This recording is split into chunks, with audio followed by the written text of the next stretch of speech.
this meeting is primarily to give you a snapshot of the situation with regards to the teachers in the state, because this is a recurring problem that everybody keeps highlighting, because it's a very valid problem, because we simply at this point in time don't have all the teachers in all the schools. So to simply put it, because of which the learning of our students is suffering, our children are getting affected. So today's meeting is to give you an update as to what is the status of the teachers in the school. We've been working on it for quite some time. I'll also request my colleague, Mr. Supidon, who is our Economics and Statistics Officer.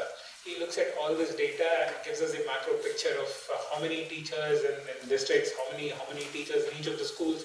So all that information, he's a data man. So he will, right after me and before our Honorable Advisor talks to all of you, he'll be giving you a brief background on what is the situation right now, because that will give you a sense of what we are working on at this point in time, what is the situation, and we also wanted to share with you our problems and also seek your guidance and inputs on how to resolve some of these problems, because this solution, the problem that we're facing, we acknowledge that there's a problem. The department has been trying its best, but in spite of all the best efforts, there are still problems, and it's always a work in process. You can't get to a point where everything is fine and there's nothing else that we need to do. It's always going to be a work in process. And in this journey, we're going to be partners, and we would request we want to share our problems. We want to understand your perspectives, your inputs as to how to best solve the problem, so that our children have the best possible education system that they can possibly in the government schools. So that's broadly why we wanted to talk to you. So today's meeting, before we get into the details, I'll just give you a broad overview. Some of our friends already know what is it that we're working on. So we're working on this rationalization exercise. So what exactly is this rationalization exercise? So if you look at, we have about 1,925 schools. That's the latest utilized data. Now the numbers might differ a little on the ground, because some of the orders for closure or merger of schools may not have been implemented on the ground, which is why there will be some variation in the numbers that you're looking at. So on each of these schools, we have 4 types of schools, as you're aware. There's a government primary school, there is a middle school, there is a government high school, and then a government higher secondary school. Some of these are standalone schools, some of these are composite schools. Now each of these schools, according to there is a staffing pattern which the department had issued, basis the kind of school that is. Right? Now, in several schools, there is a deviation from this, A, due to shortage, and B, in some cases, because of the extremely high enrollment and you have very large number of classrooms. It can so happen that there are more teachers than what is mandated by the staffing pattern. So the staffing pattern is just a guiding light for us, a guiding note. It's not sacrosanct in that sense, because you have situations where there are there's still schools with extremely low number of student enrollments, where there are significant number of teachers. So the problem exists on both sides. And as you're also aware, while we're discussing about the teacher rationalization, something that my Honorable Advisor would also touch upon is our need to rationalize schools first. Because we have now got into a situation where there are a large number of schools with very low enrollment, but our teachers have to be placed to take care of whatever number of kids are going to those schools. So it's in everybody's best interest, and this is something that Government of India is also actively looking at right now, because there are constraints that the right to education is imposed, but wisdom is dawning up at all levels that this is actually counterproductive, because we are not optimizing our resources. The President of Eastern Nagaland Federation. Certificates of the Vice President of Eastern Nagaland Federation. Good morning, everyone. I'm Komo B, General Secretary of ENSF. Good morning, everyone. My name is Kenny Lo. I'm currently the Assistant General Secretary of ENSF and ENSF. I'm Pitomo Shitio, Secretary of Public Information, NSF. Good morning, ladies and gentlemen. My name is Sumi and Ao, and I'm the General Secretary of Nagaland Federation. Neturi Shri is my name, President of Nagaland Federation. Interviewing the Vice President of Nagaland Federation. Hello, Sarah is my name. I am the President-elect Exam Students Union. President, My name is Sumi and Ao, President of Naga Association. We have also identified the school tribe-wise. We have also categorized the schools according to the enrollment. Very high enrollment we have graded as A, and then average we have graded as B, and then below average we have graded as C, and then nil enrollment we have graded as D. But when we came across, after plotting this A, B, C, D, we have come across that about 60% of our schools falls under C category, that means below average. So what we did is we have broken up this C category into C1, C2, and then C3. So the category of the schools, we have classified the category of the schools in 6 different grades. That is A, B, C1, C2, C3, and then D. A category is like those schools having enrollment more than 100 for high school and then higher secondary. And then B category of schools are those schools which have enrollment between 25 to 99. And then C category is those category that falls below 25 children in a school. So under C category also we have further classified into 3, that is C1 we have categorized as 20 to 25 enrollment as C1, and then 11 to 20 we have categorized them as C2, and then below 10 we have categorized them as C3, and then 0 enrollment we have categorized as D. We are grateful to God that He has given us this time where we can come together and deliberate on the issues for the school education children. And in this, I would also like to make special mention of our Honorable Advisor. It was on his initiative that we are meeting together.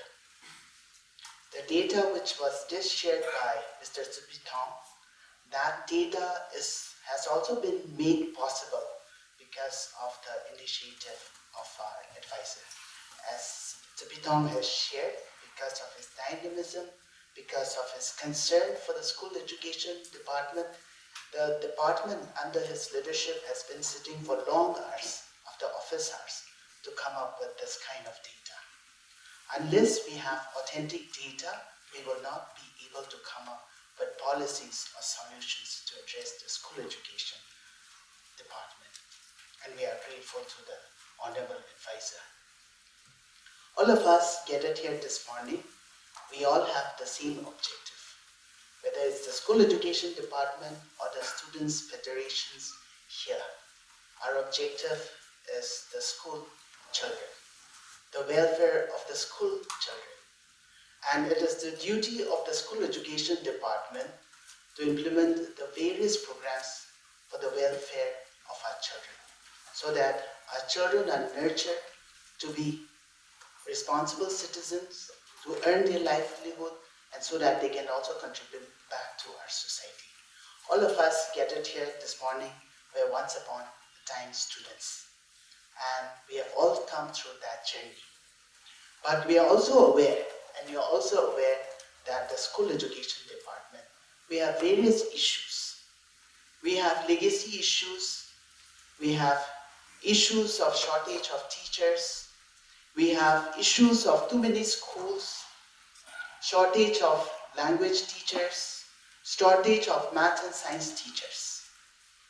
But at this point in time, with the rationalization exercise going on, we are hopeful that we will be able to address these issues in the long run.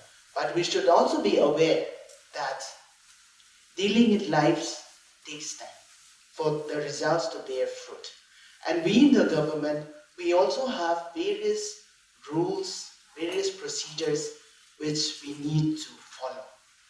And although at times there are issues, very pressing issues which we need to address, because of the limitations and constraints, we find it difficult to immediately address those issues. Nagas, most of us live in the village.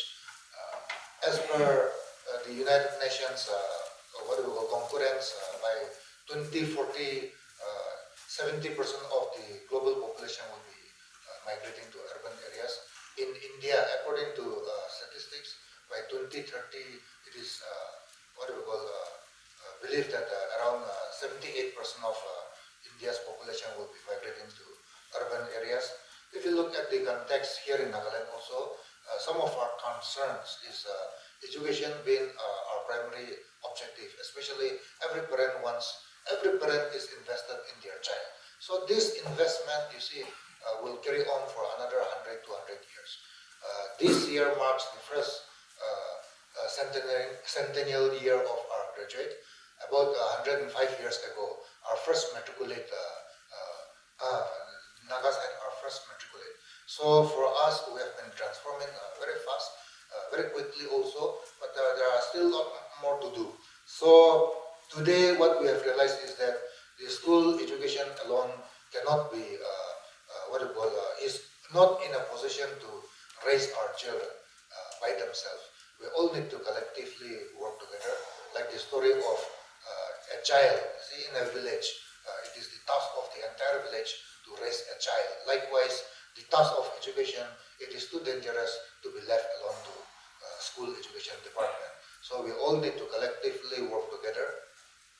From our ends, what we will be able to do is, we will be able to provide teachers. We will now go for an extensive recruitment on need basis. The department officers, we had already met, and there are of course political pressures, especially after the case of this uniform personnel. But we have decided that we will go to institutions which have been set up. So we will do recruitment through MPSC and SSB. We are in the process of discussing with them because we also need to trust their capacity to handle, because we will be recruiting occasionally. And then, as Madam rightly said, teachers retire now and then, so we cannot be having a pool of teachers. So from the departmental, from the government side, it is our job to provide teachers. It is our job to identify need basis, improve infrastructures, improve school management, improve logistics, all of them. From the end of the public, what we would like to is, and also at the same time we will be able to provide statistics. Statistics becomes important because that is necessary for us to plan out. You also know that our teachers, just mentioned the figures. These are the people who are responsible for moving here and there, and this thing. It is not easy for them. They are not like police. You see, police, once they are transferred, they go and have a bed to rest. But for teachers, they have to find a place for themselves to stay in the village. So today, what we are requesting, and especially the most vibrant and the most responsible group within the society, is the students. So in all appropriateness, we are here interacting with all the leaders. So today, we want to also share our expectations. So teachers, they face accommodation problem. Now the government is in no position to give accommodation. Likewise, we also understand that Nagaland is presently the highest dropout of students in the country is from Nagaland. So these are matters of great concern. One study shows that it is because of our linguistic diversity that dropout is high, but there are many other factors which we also know. So to give accommodation to our teachers, to find logistics, we need the council, and we were even thinking about the church, because the church in every village, even the poorest of the poorest, the farthest of the farthest village, the church building costs not less than 4 or 5 crores, you see, even the minimum. And we expect the church also to, so we will be having a talk with them, but in your own ends also, it will be good if you can initiate a discussion, because the community, the village, the church has to give also give some investment for our children. There is nothing called transfer with pause. This I want all of you to educate our people. If there are shortage of teachers, we provide. If there are more students, and if sections are required, we provide more teachers. So there is this talk that once a teacher moves out from a particular school, it takes away that post and goes away. And so all these things. So likewise, there is no teacher quota system also, no tribe teacher quota system also. But I will want to bring to your notice here that as far as primary teachers are concerned, they have to be consigned to their linguistic area. So, for example, Sumis, they have 2,644 primary teachers. Ao, we have 1,559 primary teachers. The third largest is Konyaks, 840, followed by Angami, 710. Together, these four tribes constitute 56% of the primary teachers. So the total primary teachers we have is 9,691. So it also implies that for the next 10 years, we will not be recruiting Sumi and Ao primary teachers. We will now be recruiting based on linguistic district category. So these are some of the logistics we are working on. So to give an equitable sense of representation. When we were called for this meeting, we were very happy because last year we remember having to sit with our advisor and talking about so many issues pertaining to school education. And he was telling us of the opinion that we should all come together and sit, because like all of you have mentioned before, school education, of course, we are not part of the government, we are not part of the system, but our goal, our mission is all same. And that is the reason why this student student federation exists. Last night, all the federating units of ENSF, they have come from very far, and you know the road condition, and we were also really appreciating them for the efforts to come to Yhome and have a meeting with the department. So last night we had a meeting, we had a brief discussion, and we were also talking about how to put forward some of the agendas, because we feel even though we are not in the system, the students community, both from the NSF and the ENSF, the federating units, we can be a barricade for the department also. Because we cannot be coming, because it is the prerogative of the department to come up with the policies, to come up with the ideas, but it is the duty of the Students' Federation as well, the Students' Union, to give a strong barricade so that the less arrows are thrown inside. Today, I feel that we are gathered here not in the best of time when it comes to our education system. But I feel that we are gathered here at the right place and at the right time. And I'm very sure that today's discussions we will have, I'm very sure that in this discussion we'll have a positive outcome. That's how I felt. Taking this privilege, I also want to convey our leaders and our department that, as our advisor have already conveyed, that when it comes to school education, out of 100, I'm sure that 20% belong to school education when it comes to employment sector. And I also want to convey that school education should not be employment sector, but it should be a human resource development sector. I also want to stress on that. That Naga student federations, we really appreciate the department of our school educations on the various education reform being initiated under the bold leadership of our Dr. Ketre, Honorable Advisor School Educations, that Federation recognize the significance of these education reforms and express our confidence that this reform will usher in reshaping the landscape of the educations in our state and enhance the well-being of our educator and our students community. While commending the school department for their visionary roles in addressing the various issues in comforting the school educations, the federations, we also would like to express our deepest concern, especially on our previous exercise made by our school educations when it comes to rationalizations of teachers, where we have invited so much confusions and unnecessary inconveniences among the students' community. As we have discussed in our assembly, in our ENSF assembly, that we have specially entrusted our federating unit to look into the matter. Department and the concerned authorities be able to give back the teachers or the posts who have been transferred, may not be the particular teacher.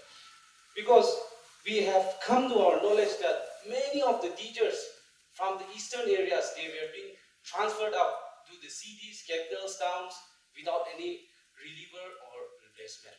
And like before, as our President ENSF has mentioned, in the year 2015, those teachers were recruited to be posted in the eastern jurisdiction. However, from that recruitment itself, after a couple of years, many of the teachers were being posted, transferred out without any replacement. When a particular teacher was meant to be posted only in the eastern area, I myself, I have personally given this representation a couple of years back. But however, I'm sorry to say this, but the concerned authorities have been blind to this our representation.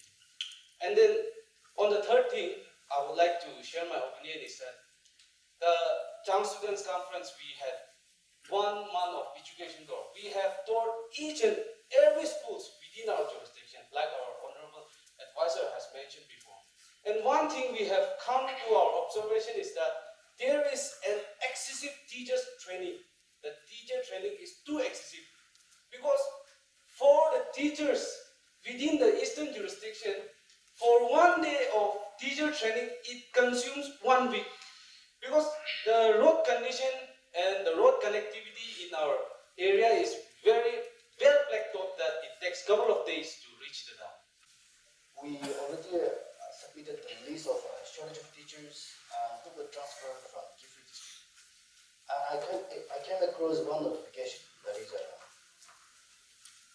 under Nagaland School Education Service Rule 2017. Graduate teacher,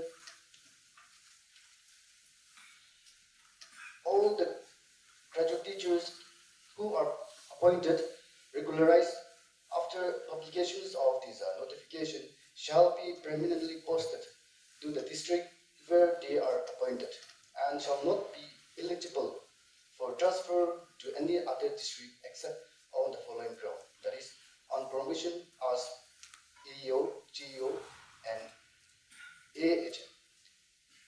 And number B, mutual cross-transfer after at least 2 years of the service in a particular school.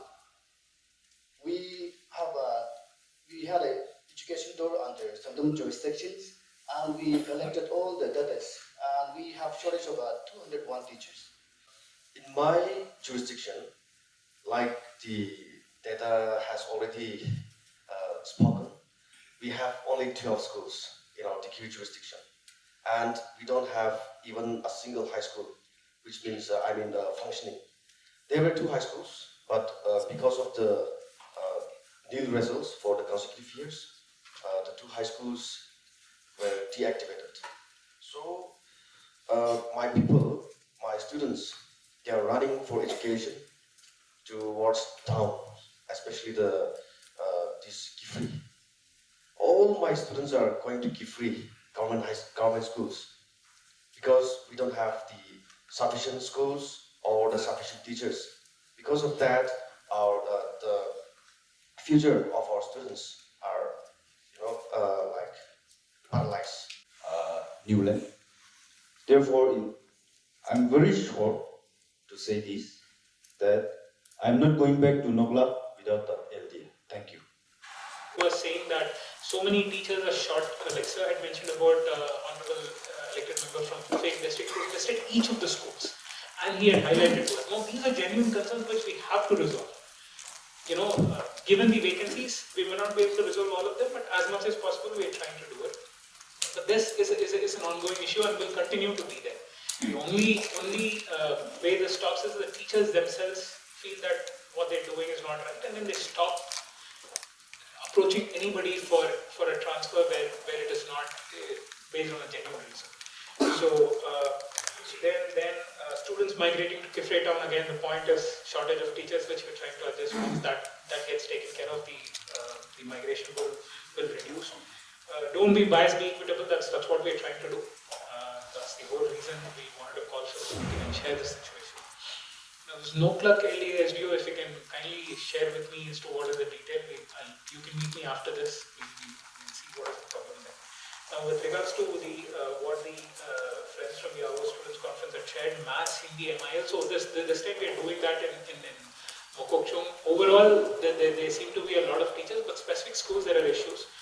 One of your honorable elected members had also sort of shared with us in this particular constituency the problem. It's a genuine issue.